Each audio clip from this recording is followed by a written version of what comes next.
और अगर शनि की 7.5 है, ढैया है, तो आपका जीवन बर्बाद होने वाला है। कितना सही है ये? काल सर्प योग है। काल सर्प योग मतलब अब कुछ नहीं मिलेगा तुमको। मांगलिक दोष अगर किसी की भी कुंडली में हो तो उसे कहा जाता है, एक बहुत बेसिक पैटर्न है कि आपकी शादी बहुत लेट होगी, या तो आप कुंभ विवाह कराएंगे या तुलसी विवाह कराएंगे। ऐसे में ये रेमेडीज करने के बावजूद भी तो शादियां नहीं चलती हैं। देखिए 70% लोग मांगलिक होते हैं, 70% जो परम्यूटेशन कॉम्बिनेशन से बनता है मंगल के 70% लोग। अब उसमें जब मंगल 7वें या 8वें भाव को सीधे प्रभावित करता है तो मंगल दोष बनता है।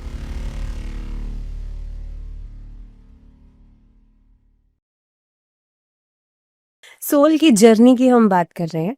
अभी हाल फिलहाल में कई सारे ऐसे सेलिब्रिटीज भी रहे, इन्फ्लुएंसर्स भी रहे, जिनकी all of a sudden death हुई।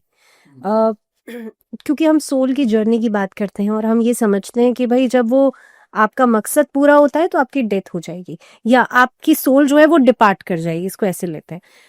लेकिन वो मकसद कैसे पता लगेगा कि किसी भी लेमन को जिसे ये सब समझ में नहीं आता, उसे कैसे समझ में आएगा कि मेरी लाइफ का अल्टीमेट गोल है क्या? एक्चुअली ये कुंडली से भी पता लगा सकते हैं। और जो साधक होता है, जो जिसकी पेनिट्रेटिंग आईज होती हैं, या कहें तो वो इन आँखों से कम वो अपने ब्रह्मरंध्र या आज्ञा चक्र से ज़्यादा कार्य देता है, ये लोग बता पाते हैं। तो ये एक ऐसा स्पेशलाइजेशन है जो बहुत कम लोगों के पास है। रेयरेस्ट ऑफ रेयर केस में किसी एक के पास ये आपको मिलेगा, तो वो लोग तो बता देते हैं।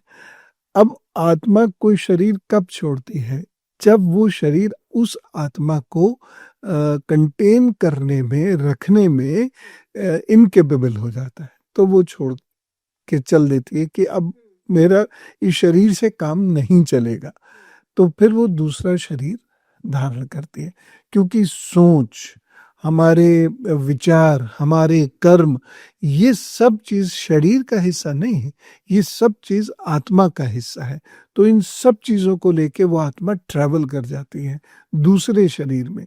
तो जब उन सब चीज़ों को लेकर ट्रैवल करेगी दूसरे शरीर के अंदर, तो नेचुरली उस आत्मा में जो जो भी कुछ है, कोश जितने भी हैं, वो सबके साथ ट्रैवल करेगी। लेकिन हम लोग भूल जाते हैं।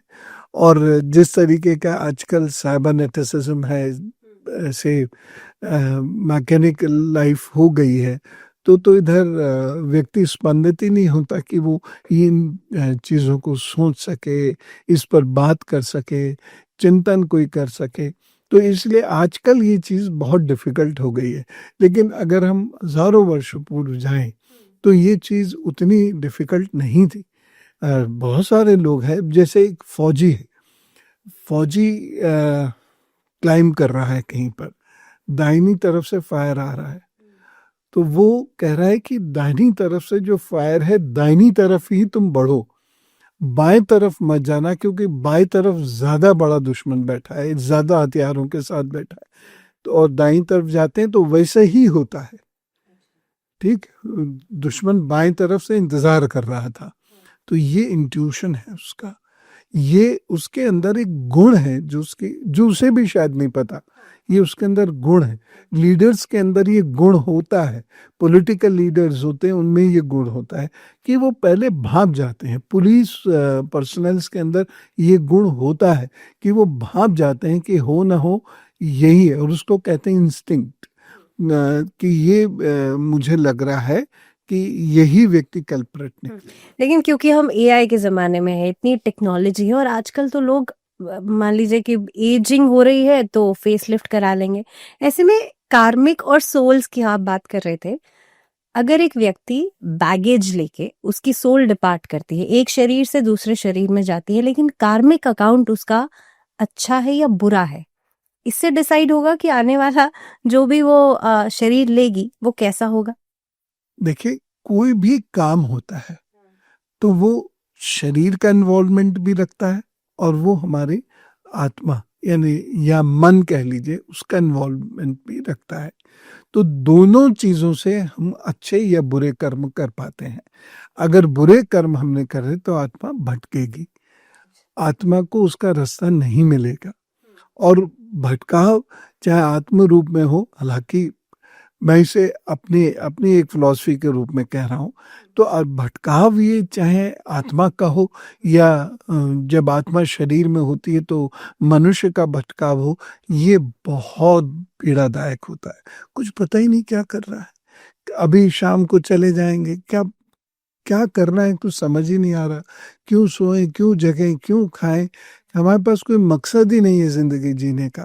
तो ये जो सारी चीजें होती हैं, ये दिखाती हैं कि जब वो आत्मा ट्रेवल कर गई तो उस वो अच्छे कर्म से करी है या बुरे कर्म से करी है, क्योंकि आत्मा पे एक सोच होती है और शरीर पे इंद्रियां होती हैं। शरीर उसको कर्म करता है, अपनी मसल्स का उपयोग करके उसको कर्म में कन्वर्ट करता है। वो जो थॉट है उस थॉट को कर्म में कन्वर्ट करता है। तो दोनों का ही उसमें उपयोग होता है। लेकिन अब आत्मा भटकाव तो आत्मा को ही सहना है। ठीक है, हमने कर्म की बात कर ली, हमने सोल की बात कर ली, लेकिन लोगों के दिमाग में अकाल मृत्यु को लेकर के बहुत बड़ा सवाल है। अकाल मृत्यु कैसे समझते हैं आप? दरअसल हम उसे कह देते हैं कि अभी टाइम नहीं था और वो देखिए चले गए, लेकिन मृत्यु अकाल कभी नहीं होती। काल तो काल है, काल तो अपने तरीके से ही दबे पांव आएगा और जो उसे करना है वो कर। लेकिन आचार्य जी, आज के टाइम में ऐसी डेथ्स को कैसे हम समझेंगे? जैसे कि कार्डियक अरेस्ट हुआ, all of a sudden cardiac arrest हुआ, 40 साल की एज में, 30 साल की उम्र में लोग मर रहे हैं। इनफैक्ट अभी तो छोटे छोटे बच्चे सुसाइड कर रहे हैं। ऐसी डेथ्स को कैसे देखा जा सकता है? क्या ये अकाल मृत्यु है? नहीं, उसका समय ही इतना था। अगर कुंडली में होता, देखता कोई व्यक्ति तो बता सकता था कि ये समय ही इतना था। तो वो अकाल कुछ नहीं होता। इस पूरी धरती पर, ब्रह्मांड में, मनुष्य के शरीर में कुछ भी ऐसा नहीं है जिसका हेतु ना हो। तो उसका हेतु है। तो मान लीजिए इमीडिएट रीजन क्या बना कि उसने बहुत सारी एक्सरसाइज कर ली।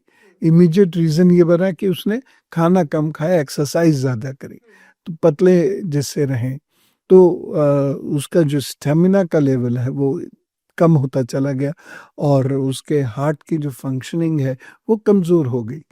तो ये रीज़न रिफ्लेक्ट होगा और उसको में अकाल होते तो नहीं होता।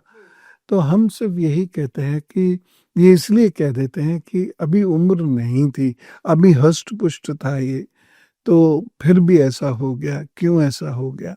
तो इसलिए इसे अकाल कह दिया है, लेकिन अकाल कुछ नहीं होता, सबका काल आया तो होता है। मेरा आखिरी सवाल है आपसे, एस्ट्रो अंकल की तरफ से। मुझे लगता है बच्चों के लिए और बड़ों के लिए, पेरेंट्स के लिए भी एक ऐसा वो स्पेशल मैसेज, क्योंकि अभी एग्जाम भी आने वाले हैं। देखिए, एग्जाम में पहली चीज पढ़ाई, मेहनत। कैसे मेहनत करनी है कि आप जो भी करें लिख कर याद करें। लिख कर जब आप याद करते हैं तो आपको जल्दी याद होता है। दूसरी चीज, जो भी आप पढ़ें उसे किसी सिचुएशन से जोड़ लें, तो आप उसको एग्जामिनेशन हॉल तक नहीं भूलेंगे। और तीसरी चीज है, थोड़ा व्यायाम आपको करना है। चौथी चीज है कि आपको मोबाइल, टेलीविजन, इंटरनेट का प्रयोग जितना मिनिमम आप कर सकते हैं वो आपको कर देना है। गुस्सा जितना मिनिमम कर सकते हैं उतना कर देना है। अगली बात कि एक बोल लीजिए, शीशे का हो, चांदी का हो, स्टील का हो, उस बोल को रखिए, उस बोल में पानी भर दीजिए और अपनी स्टडी टेबल पर उसको रखिए, तो आपको लाभ होगा। पढ़ते वक्त मुंह उत्तर पूर्व की ओर हो, ईशान कोण में, और या फिर उत्तर की तरफ हो। ये छोटी छोटी चीजें हैं, ये अगर बच्चे ने कर ली तो उसके अंदर जो डेवलपमेंट ऑफ कैलिबर है वो ज़्यादा अच्छा होगा और वो एग्जाम में बेहतर कर पाएगा।